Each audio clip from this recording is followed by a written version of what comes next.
সমঝোতায় পৌঁছানো না গেলে ইরানের বিরুদ্ধে আবারও সামরিক হামলা চালাতে যুক্তরাষ্ট্র প্রস্তুত রয়েছে বলে জানিয়েছেন মার্কিন প্রতিরক্ষামন্ত্রী পিট হেগসেথ। এদিকে ওয়াশিংটন ও তেহরানের আলোচকরা একটি চুক্তির পথে থাকা বড় ধরনের মতপার্থক্য দূর করার চেষ্টা চালিয়ে যাচ্ছেন।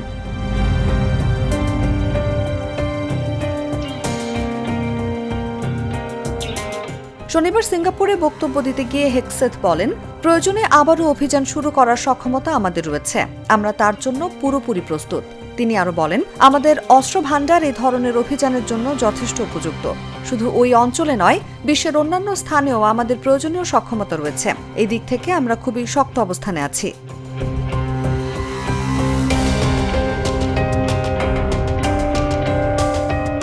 এশিয়া প্রশান্ত মহাসাগরীয় অঞ্চলের শীর্ষ প্রতিরক্ষা সম্মেলনে বক্তব্য রাখতে গিয়ে হেগসেথ বলেন, ইরান সংঘাত চললেও যুক্তরাষ্ট্র এশিয়া প্রশান্ত মহাসাগরীয় অঞ্চল থেকে মুখ ফিরিয়ে নেয়নি।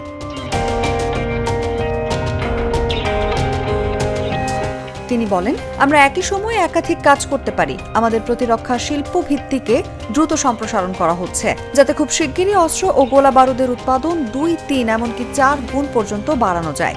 এর মাধ্যমে বিশ্বের বিভিন্ন অঞ্চলে আমাদের সামরিক পরিকল্পনাগুলোর জন্য প্রয়োজনীয় সরঞ্জাম নিশ্চিত করা হবে।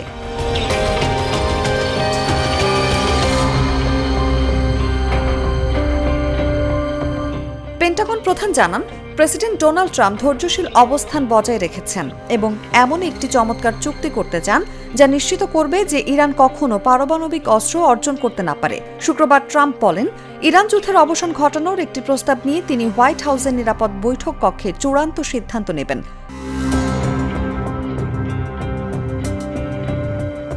প্রস্তাব অনুযায়ী এপ্রিলের শুরুতে কার্যকর হওয়া যুদ্ধবিরতি আরও 60 দিন বাড়ানো হতে পারে, যাতে আলোচকরা স্থায়ী সমাধানে পৌঁছানোর জন্য সময় পান।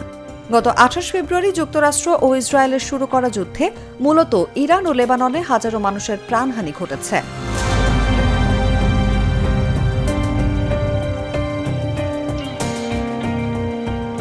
পাশাপাশি ইরানের কার্যত হরমুজ প্রণালী বন্ধ করে দেওয়ার ফলে জ্বালানি তেলের দাম বেড়ে বৈশ্বিক অর্থনীতিতেও নেতিবাচক প্রভাব পড়েছে।